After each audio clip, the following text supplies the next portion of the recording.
Assalamualaikum dan selamat petang sahabat-sahabat. Jadi sekarang ni saya akan tunjukkan satu permainan ataupun satu seni kanak-kanak pada zaman dulu. Ni ada sebatang pokok lalang, jadi saya akan potong di bahagian sini.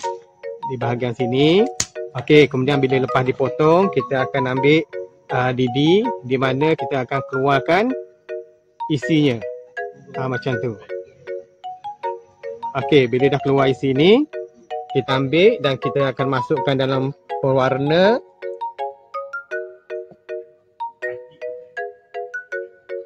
Dan kita biarkan kering dan nanti kita akan membuat satu gubahan bunga. Okey, bila dah kering maka kita akan mulakan dengan membuat gubahan bunga daripada span yang kita keluarkan daripada batang lalang itu tadi. Alhamdulillah sahabat-sahabat, ya, inilah hasil dia daripada gubahan bunga daripada span daripada batang lalang itu tadi. Jadi selamat mencuba.